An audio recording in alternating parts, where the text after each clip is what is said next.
আল্লাহু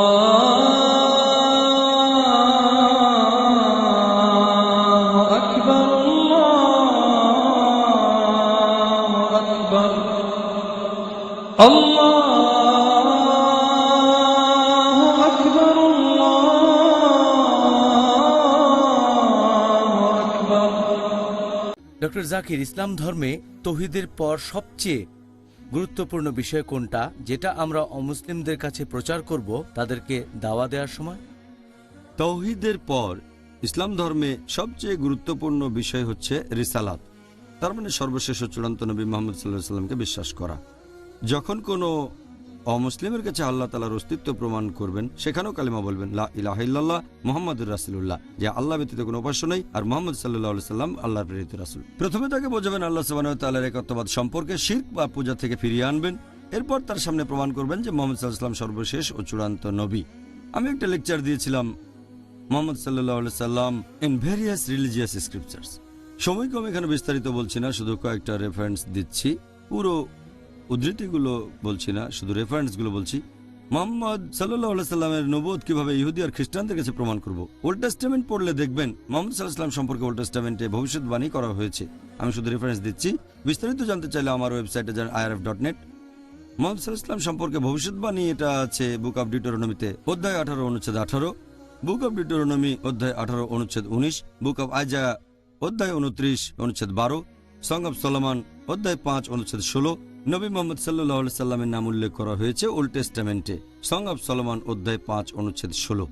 এছাড়াও নবী মুহাম্মদের কথা আছে নিউ টেস্টামেন্টে অনেক অনুচ্ছেদ, আমি এখানে কয়েকটা বলছি।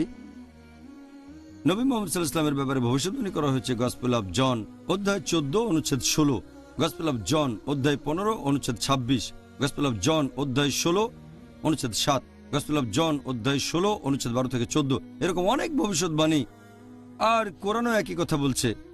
সূরা আরাফ অধ্যায় নম্বর 7 আয়াত নম্বর 157, তারা অনুসরণ করে নিরক্ষর নবীকে, যার কথা উল্লেখ আছে তাওরাত ও ইনজিলে।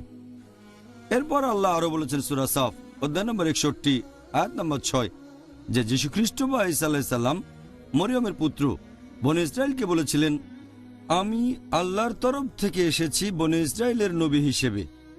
আমি পূর্বের তাওরাতকে সমর্থন করছি আর সুসংবাদ দিচ্ছি আরেকজন রাসূল আসবেন, তার নাম হবে আহমদ।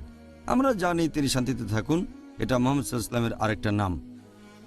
এবার আপনি হিন্দুদের কিভাবে বোঝাবেন?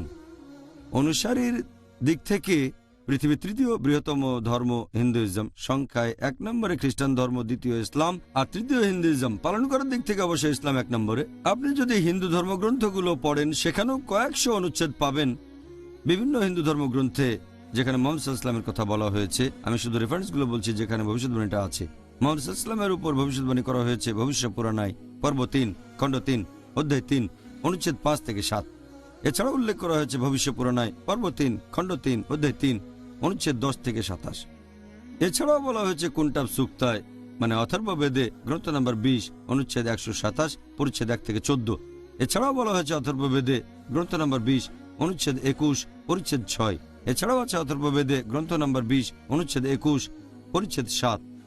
নবী মুহাম্মদ সাল্লাল্লাহু আলাইহি সাল্লামের কথা আছে ঋগ্বেদে গ্রন্থ নম্বর 1 অনুচ্ছেদ 53 পরিচ্ছেদ 9। আর এভাবে আমি অনেক রেফারেন্স দিতে পারি।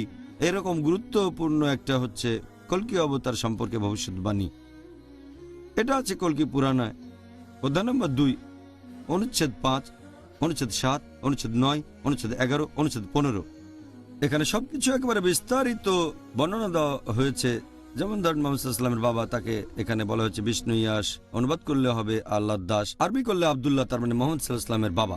আমাদের নবীর মায়ের নাম আমেনা, অর্থাৎ যে সব সময় শান্তিতে থাকে। বলা হয়েছে তিনি জন্ম নেবেন শান্তির শহরে, তার মানে মক্কা। তিনি জন্ম নেবেন এই শহরের প্রধান ব্যক্তির ঘরে, তার মানে কুরাইশ গোত্রে জন্ম নেবেন। তার থাকবে 4 জন ঘনিষ্ঠ সহচর, তার মানে খোলাফায়ে রাশেদিন। আরও আছে অনেক যুদ্ধক্ষেত্রে ফেরেশতা সাহায্য করবে। এর উপর একটা লেকচার দিয়েছি মুহাম্মদ সাল্লাল্লাহু আলাইহি ওয়াসাল্লাম ইন হিন্দু স্ক্রিপচার্স। এভাবে আপনি একজন হিন্দুকে বোঝাতে পারেন, বৌদ্ধকেও বোঝাতে পারেন যে মুহাম্মদ সাল্লাল্লাহু আলাইহি ওয়াসাল্লামের নাম আছে বৌদ্ধ ধর্মগ্রন্থে, পার্সি ধর্মগ্রন্থে, পৃথিবীর অন্যান্য ধর্মগ্রন্থ আছে। প্রথমটা তাওহীদ আর দ্বিতীয়টা হচ্ছে মুহাম্মদ সাল্লাল্লাহু আলাইহি ওয়াসাল্লাম। সাল্লাল্লাহু আলাইহি সাল্লাম সুবহানাল্লাহ। এই উত্তরের মাধ্যমে আমরা অনেক কিছু জানতে পারলাম, আর আমরা পরবর্তীতে কোনো এক সময় আমরা অন্যান্য কিছু ধর্ম নিয়ে আলোচনা করব।